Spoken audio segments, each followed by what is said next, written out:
Hello guys मैंने एक video बनाया था कुछ टाइम पहले जिसमें मैंने आप लोगों को बताया था कि मुझे कोरिया की कौन कौन सी चीज़ें बहुत ही अच्छी लगती हैं। और मैंने आपको तब ये भी बताया था कि मैं एक वीडियो बनाऊंगी जिसमें मैं आपको वो सारी चीज़ें बताऊंगी जो मुझे कोरिया की या कोरियन कल्चर की बिल्कुल भी अच्छी नहीं लगती हैं। जो लोग कोरिया को एक फैंटेसी लैंड समझते हैं या फिर कोरिया को थ्रू कोरियन ड्रामा ही जानते हैं, तो उन लोगों की आज आंखें खुलने वाली हैं ये वाली वीडियो देख के। तो ध्यान से मेरी ये वीडियो देखना, क्योंकि ये जो चीज़ें हैं ये मेरे इतने टाइम के एक्सपीरियंस के बाद ही हैं।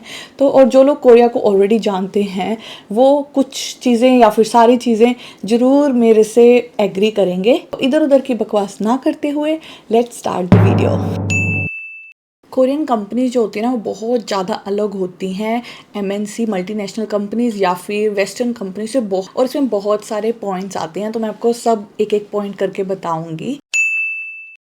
कोरियन कंपनीज में ना बहुत ज़्यादा हायरार्की होती है। यहाँ पे एज बहुत ज़्यादा मैटर करती है कंपनी में, किसकी क्या एज है। तो अगर कोई हमसे एज में बड़ा है, और बड़ा है मतलब मैं 4 या 5-6 साल का डिफरेंस नहीं बोल रही हूँ, अगर आपसे कोई 1 साल भी बड़ा है तो आपको बहुत ही रिस्पेक्ट से उससे बात करनी पड़ेगी।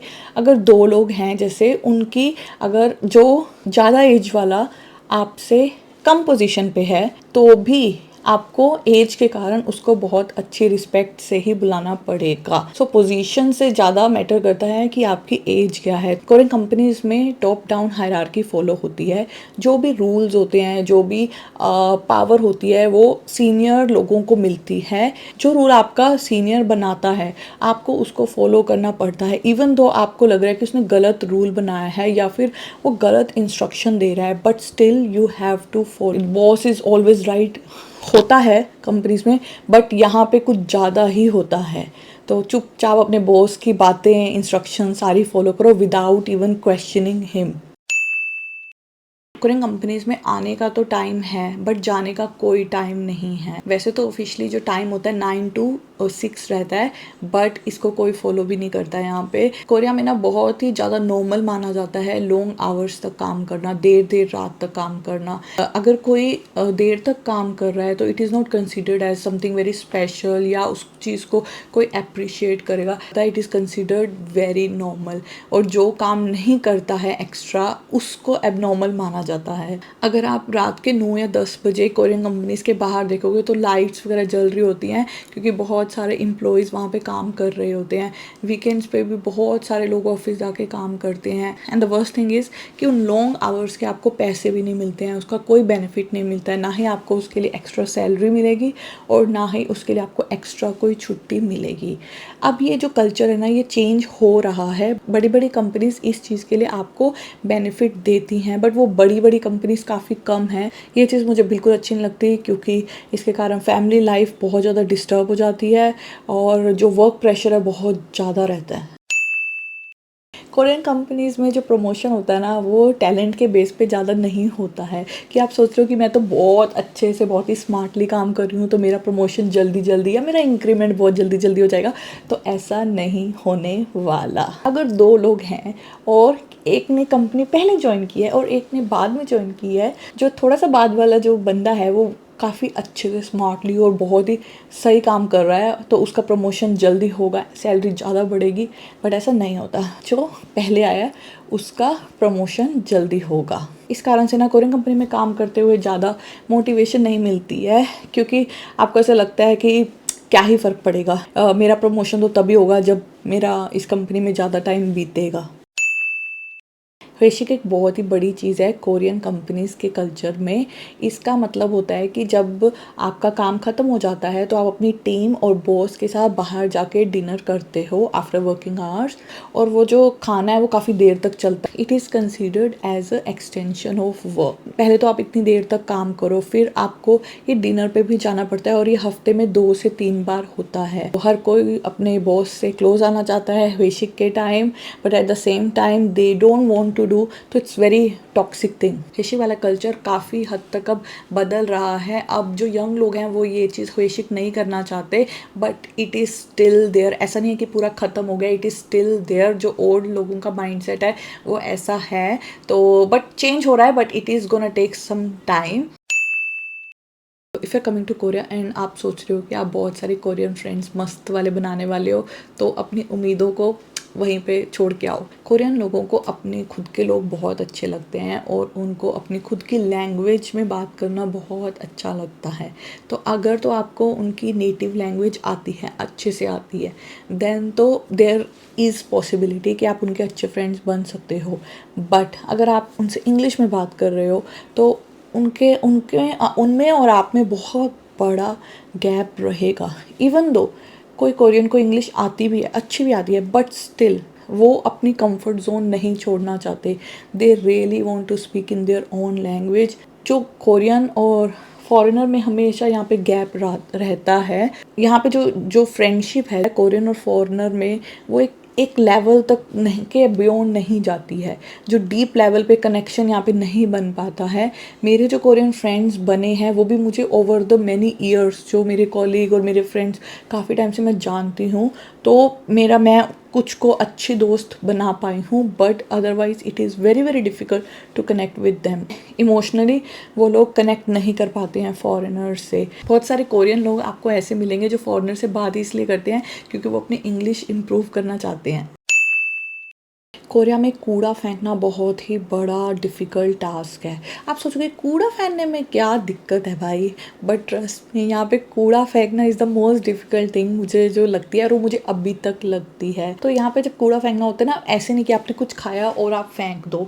उस कूड़े को 1 नहीं 2 नहीं 3 नहीं 4 से 5 तरीके से डिवाइड करना होता है। अलग अलग पॉलीथीन पन्नी में आपको डालना पड़ता है। जो आपका फूड वेस्ट होता है वो अलग पॉलीथीन में जाता है, प्लास्टिक अलग में जाएगा, पेपर वाला जो वेस्ट है वो अलग में जाएगा, और कैन वाला अलग में जाएगा, और इसके बाद जो भी बचा वो जनरल वेस्ट में जाएगा। अगर आपने गलती से भी एक कूड़े को दूसरे कूड़े में मिक्स करके ऐसे फेंका तो आपको बहुत ज़्यादा पेनल्टी देनी पड़ेगी। जो गवर्नमेंट अथॉरिटीज़ हैं वो इस चीज़ को बहुत ज़्यादा सीरियस लेती हैं, और वो आपको ट्रैक कर लेंगी क्योंकि कैमरास यहाँ पे हर जगह हैं। ट्रैक करके आपको बहुत बड़ा फ़ाइन देना पड़ेगा। तो जब मैं यहाँ पे आई थी ना, मुझे इतना गंदा लगता था ये वाला काम, क्योंकि मुझे बहुत दिक्कत होती थी डिवाइड करने में, और मुझे समझ नहीं आता कि कौन सा क्या वेस्ट है। अब मुझे आदत हो गई है ऐसे डिवाइड करने की, but still I still feel so irritated. मुझे बहुत सारे मैसेजेस और कमेंट्स आते हैं कि कोरिया में क्या वेजिटेरियंस सरवाइव कर सकते हैं, या वेजिटेरियन खाना यहाँ पे मिलता है। वेजिटेरियंस के लिए कोरिया में बहुत डिफ़िकल्ट है। सरवाइव कर सकते हैं, yes they can survive. I feel vegetarians can survive anywhere. Survive तो हम यहाँ पे कर ही सकते हैं। तो आप वेजिटेरियन होकर कैसे सरवाइव कर सकते हो यहाँ पे? आप अपने घर पे खाना बनाओगे, और बाहर कुछ रेस्टोरेंट्स हैं, वीगन रेस्टोरेंट्स हैं बहुत ही पॉश एरिया में, अच्छे डाउनटाउन साइड आपको वेजिटेरियन वीगन रेस्टोरेंट्स मिल जाएंगे, बट वो भी बहुत कम हैं, वो हर जगह नहीं है। कोरिया में 95 to 98% रेस्टोरेंट्स जो हैं उनमें मीट वाले मेन्यूज़ मिलते हैं। तो बीइंग वेजिटेरियन आप वो खा नहीं पाओगे, तो आप सिर्फ जो है घर के खाने पे या फिर कुछ गिने चुने रेस्टोरेंट्स पे ही आप सरवाइव कर सकते हो। और आपको बहुत ज़्यादा डिफ़िकल्टी आने वाली है अगर आप कोरियन लोगों के साथ हो, तो आप कुछ खा ही नहीं पाओगे, क्योंकि उनको भी दिक्कत आएगी कि आप काफ़ी चीज़ें यहाँ पे ट्राई नहीं कर सकते, और हर चीज़ में यहाँ पे मीट है। तो vegetarian people do not come with lot of expectations, come with your mindset कि यहाँ नहीं मिलने वाला वेजिटेरियन खाना। आपको खुद ही अपना कोई जुगाड़ करना पड़ेगा, क्योंकि लेफ़्ट राइट दाएं बाएं सब जगह आपको मीट वाले रेस्टोरेंट्स ही मिलेंगे। मैं चिकन टेरियन हूँ, बट चिकन टेरियन होने के बाद भी मेरे पास बहुत कम ऑप्शंस हैं गाइस। मुझे बहुत दिक्कत आती है यहाँ पे बाहर खाने में। मैं जब अपने कोरियन फ्रेंड्स के साथ खाना खाती हूँ तो वो हमेशा मेरी चॉइस के अकॉर्डिंग खाते हैं, क्योंकि उन्हें पता है 90% चीज़ें तो ये खा ही नहीं सकती। तो आप सोच सकते हो एक चिकन खाने वाले को कितनी दिक्कत आती है, तो वेजिटेरियन के लिए तो कितना ज़्यादा मुश्किल है। काफ़ी सारे लोग पूछते हैं दीदी क्या कोरिया में जॉब मिल सकती है, क्या कोरिया में जॉब मिलना आसान है? बीइंग अ फॉरेनर कोरिया में जॉब मिलना बहुत बहुत डिफ़िकल्ट है। Not impossible but very very challenging. Korea एक छोटी कंट्री है और यहाँ पे बहुत ही लिमिटेड जॉब्स हैं। फॉर कोरियंस देमसेल्फ बहुत ज़्यादा कंपटीशन है। नाउ अब एक फॉरेनर यहाँ पे आता है और जॉब ढूंढ रहा है कोरिया में, तो सबसे पहले तो उसको कोरियन लैंग्वेज आनी चाहिए। अनलेस कोई इंग्लिश टीचर बनना चाहता है, इंग्लिश टीचर बनने के लिए कोरियन लैंग्वेज नहीं चाहिए। नॉट जस्ट कोरियन लैंग्वेज, आपको कोरियन लैंग्वेज के साथ स्किल भी आना चाहिए, आपके अंदर टैलेंट भी होना चाहिए। तो आपको 2 चीज़ें प्रिपेयर करनी है, आपके अंदर स्किल और आपके अंदर लैंग्वेज। आपकी जो लैंग्वेज है वो अच्छी इंटरमीडिएट लेवल की होनी चाहिए। As I told you, Korean people love Korean people and they feel most comfortable with their own people. तो डेफिनेटली कोरियन कंपनीज में कोरियन लोगों को ही प्रेफरेंस दी जाती है। माइंडसेट उनका ऐसे होता है कि हमें कोरियन लोग ही रखने हैं, unless there is a position only and only for specific foreigner से स्पेसिफिक स्किल मिलते हैं। तो बहुत ही लिमिटेड ऐसी पोजीशंस हैं जहाँ पे फॉरेनर्स अप्लाई कर सकते हैं। And even though you get the job, उसके अंदर ज़्यादा प्रमोशंस या सैलरी इंक्रीमेंट नहीं है, क्योंकि ऑलरेडी इतनी कम पोजीशंस हैं, उसके अंदर ही आपको प्रमोशन के चांसेस बहुत कम मिनिमम से हो जाते हैं। If you are coming to Korea, come with a very good skill and come with a good Korean language. यहाँ पे जो लोग काम करते हैं, काफ़ी फॉरेनर्स काम करते हैं, बट उनको इतनी आसानी से नहीं मिला, उन्होंने बहुत मेहनत की है। कि आपको फ्रूट खाना पसंद है और आप कोरिया आ रहे हैं, तो आप अपने फ्रूट खाने के शौक़ को प्लीज़ वहीं पे स्टॉप कर दो। कोरिया में फ्रूट्स इतना ज़्यादा एक्सपेंसिव है। इट इज़ कॉल्ड एज, मैं इसको लग्जरी बोलती हूँ कोरिया में फ्रूट खाना। उसका एग्जैक्ट रीज़न तो मुझे नहीं पता, बट आई थिंक यहाँ पे जो फार्म लैंड है वो कम है, माउंटेन्स ज़्यादा हैं, तो जो फ्रूट्स की फार्मिंग है वो ज़्यादा नहीं होती है। एक मील खाना आसान है, वो ज़्यादा चीप है कंपेयर टू फ्रूट लेना। मैं कहती हूँ जो लोग फ्रूट यहाँ पे खाते हैं बहुत ही रिच, मैं उनको बोलती हूँ। तो आप रोज़ रोज़ फ्रूट यहाँ पे नहीं खा सकते हो। कमिंग फ्रॉम अ कंट्री जहाँ पे मैं बहुत ज़्यादा फ्रूट खाती थी, हम सभी खाते हैं फ्रूट नॉर्मली, बट यहाँ कोरिया में मैं रोज़ फ्रूट नहीं खा सकती, मैं अफोर्ड नहीं कर सकती हूँ। कोरिया में जो स्नैक होते हैं बहुत ही मीठे होते हैं। जब मैं पहली बार कोरिया में स्नैक लेने गई, मेरा मन किया चिप्स वगैरह कुछ खाने का, तो मैंने इतने सारे चिप्स ट्राई किए और मोस्ट ऑफ द चिप्स जो थे वो बहुत ही मीठे मीठे थे। पता नहीं क्या ऑब्सेशन है कोरियन लोगों का, उन्हें मीठे स्नैक्स ही अच्छे लगते हैं। और यहाँ पे आपको 95% जो स्नैक्स होंगे वो आपको मीठे ही मिलेंगे। हनी होगा, उसमें शुगर होगी। मैं अपने जब कोरियन फ्रेंड्स और जोंगसू से पूछती हूँ कि तुम इतना मीठे स्नैक्स क्यों खाते हो, तो वो हमेशा कहते हैं स्नैक्स तो मीठे ही होते हैं ना। And I am like what. और इवन जो यहाँ पे कैफ़ेज़ होते हैं, आप किसी भी कैफ़े में चले जाओ, आपको ब्रेड से रिलेटेड ही चीज़ें मिलेंगी। ब्रेड या फिर केक, कुछ भी स्पाइसी क्रंची या कुछ तीखा वीखा कुछ नहीं, सॉल्टी कुछ नहीं मिलेगा। तो स्नैक्स का बहुत दिक्कत है यहाँ पे। यू विल नॉट बिलीव कि कोरिया में जो गार्लिक ब्रेड होती है वो भी हनी गार्लिक ब्रेड होती है। गार्लिक ब्रेड को भी नहीं छोड़ा इन्होंने, उसको भी इन्होंने मीठा बना दिया।